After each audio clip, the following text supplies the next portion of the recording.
The first teaser trailer for Supergirl has dropped. I'm very curious to get our first look at the DCU with a project that James Gunn did not write or direct. First, I got to take my glasses off because I actually have my contacts in. Those were just a Clark Kent prop. And let's do this.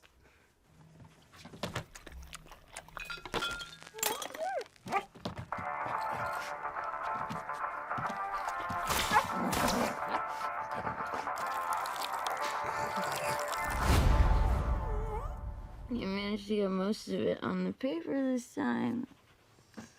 Good job, buddy.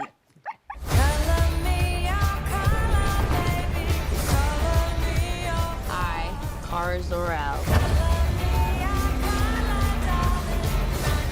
Hereby declare that 23 will be the best year yet.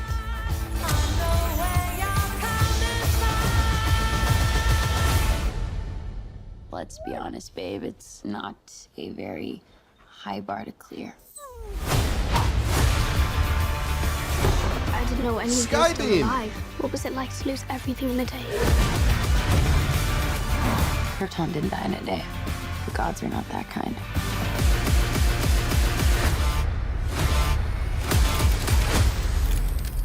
Okay, this does not look like this is gonna end well. For you guys.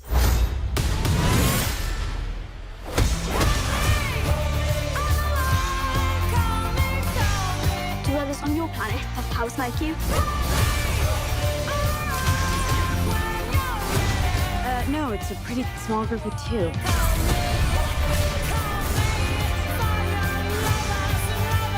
What's Superman like? He sees the good in everyone. And I see the truth.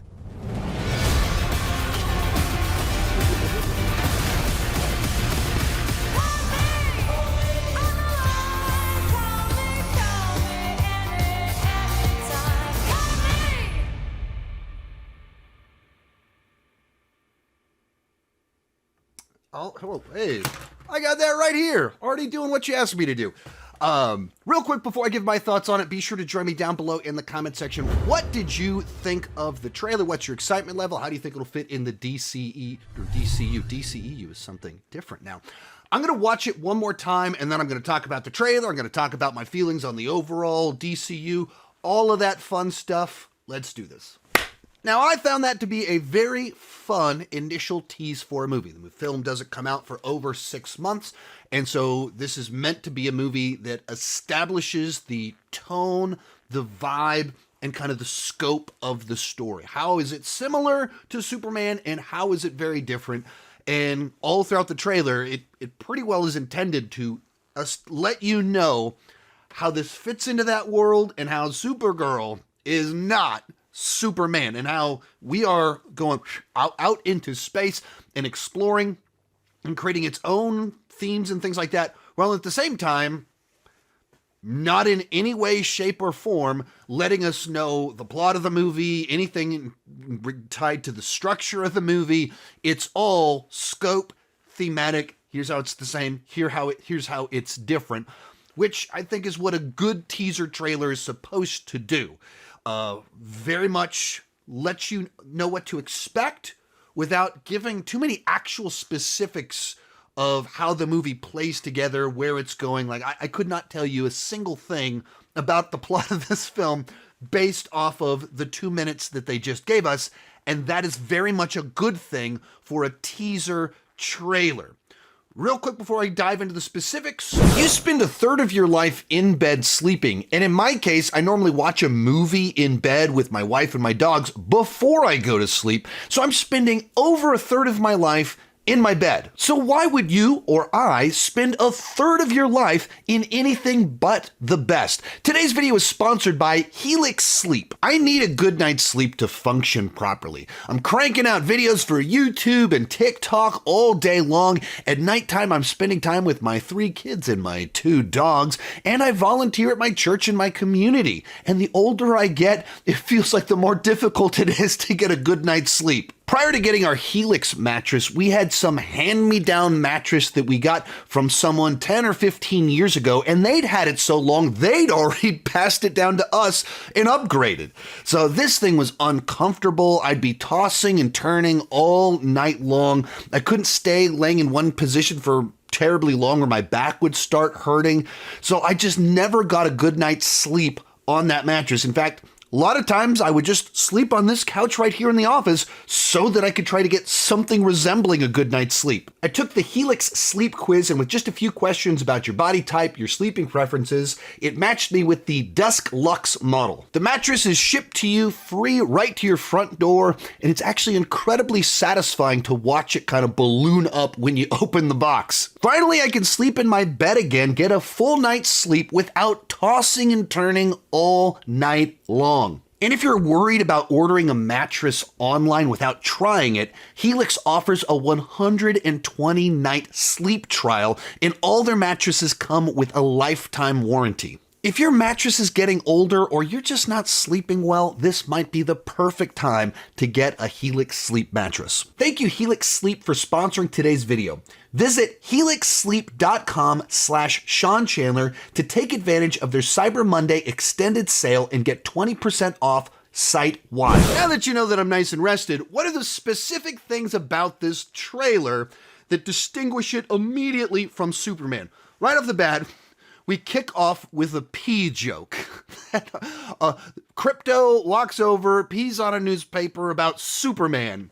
We are establishing a tone, a vibe right there. Superman was intentionally old-fashioned, aw shucks, wholesome. You know, kind as the new punk rock. This one is like, yeah, we're peeing on him. We're peeing on the newspaper, like, just base level. Let's set it out right from the get-go where we're going with all of this, and setting up our cousin of Superman as just this very broken, drunk character trying to find her best life yet, while having a very different worldview, kind of diving into that. Likewise, it establishes in this trailer, we're doing the pee joke, and then pretty quickly we transition over to, we're going to dive into the reason she's broken is because she remembers the world that she lost, that she has a recollection of it. It's not baby Kal-El, only family he's ever known is the Kents. This is someone broken by what she experienced and thus living in a world of pain because of it. So just like immediately how this fits right into the world that we know, that we saw a movie about, and likewise, how are we distinguishing this character that she is not Kal-El? This is not, if he is the one raised in aw shucks America, crop fields, just middle America sort of situation, she's in space getting drunk because of deep pain that she feels. Constant contrast between the familiar and the unfamiliar. And then we start getting into the adventure of it. And this is our first DCU project that isn't James Gunn soaked. That wrote Creature Commandos, wrote Superman, wrote Peacemaker, directed a lot of that too. And this he did not write or direct. Interestingly enough, at first glance, this trailer feels way more James Gunn than Superman did because it has a very Guardians of the Galaxy flavor to it. That we're in very Guardians of the Galaxy type sets, with very Guardians of the Galaxy type characters, with very Guardians of the Galaxy nature. We're getting a little bit, even if it's a team of two, we're getting a team together of misfits, broken people, out in outer space, found family, like very, very Guardians of the Galaxy here, while Throwback Rock Song is playing. All of this is trademark Guardians of the Galaxy James Gunn, more so than Superman.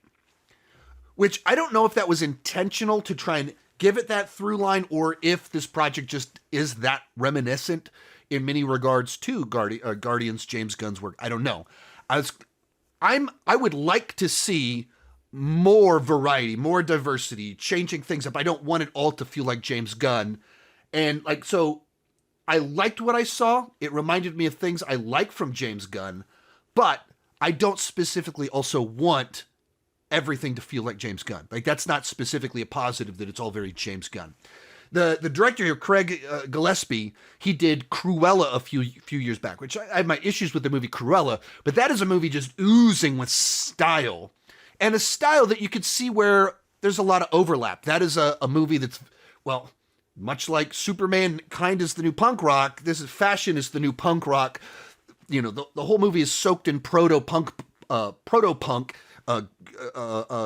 is, and style and everything like that. And so you could see where if you took that and put it into space, it would be this trailer right here, even in like the musical choices and that vibe. It does feel like it could be an extension of what he did before, even in kind of having this very rock and roll version of fashion with Cruella, and then kind of this punk rock version of Supergirl with her own attitude and everything and like that. Now, we only get just a tease of Lobo in here. It's a teaser trailer. You don't want to give everything away.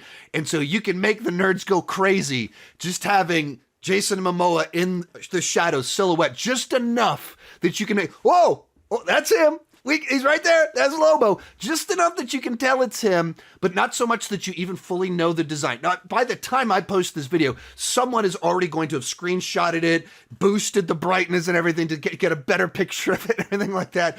But like, it's intended just to tease you. Like, this is a thing that's in there, make you speculate, but we don't know how he fits in, how much he's in the movie, anything like that. Just the tease. True teaser trailer type behavior here. And then once again, closing out on this idea of trying to let us know how this is different from Superman. And it even closes out on like the little line, what is it? He sees the good in people, I see the truth. And just that cynical side of he's always believing the best. He's always trying to find a version of this person isn't so bad. And she's like, no, I see them for who they are. Just like immediately establishing the different worldviews going on here. So like a teaser that lets you know the entertainment value, how it's the same, how it's different, how it connects, how it disconnects, and how we got a couple different characters with the S on the chest, but we got two very different characters with the S on the chest. That this is not Kal-El 2.0. Like, nothing about her is Kal-El. Nothing about the setting of this movie is Kal-El, Clark Kent. It's not Metropolis. It is not Smallville. We're doing our own, like, Guardians of the Galaxy type story. Final thoughts on here, just trying to talk some DCU in general. That coming out of Peacemaker Season 2, I started to get nervous. That there's just certain things there that, like, it felt... Writing, Creature Commandos, Superman, Peacemaker 2, all in a year and a half, whatever it was, and so much felt like maybe it was spreading James Gunn too thin, and I don't know that felt like we got his A game of just I had a lot of issues with the structure and final episode of Peacemaker Season 2. So there's a certain nervousness that I started to feel, and this kind of reminds me of the fun and the possibilities, like, not everything's written by the one guy. There's other worlds to explore, and I want to go and explore them. I want to go have fun with all the different possibilities that we can do here. So I'm actually quite excited for this and Lanterns, simply on that level of I want to see the DCU when it's not written and directed by James Gunn. And the more we have that variety, diversity, different directions, different flavors to it, I think the better. You know, fitting in a set of rules, some similar things, but not the same thing. So, anyway, for me, trailer delivered what I wanted, had a great time with it, and as a teaser, it's supposed to just whet my appetite. That's exactly what it did. Let me know what you thought down below in the comments section. Thank you so much for watching, and keep talking movies and TV too much. Bye-bye.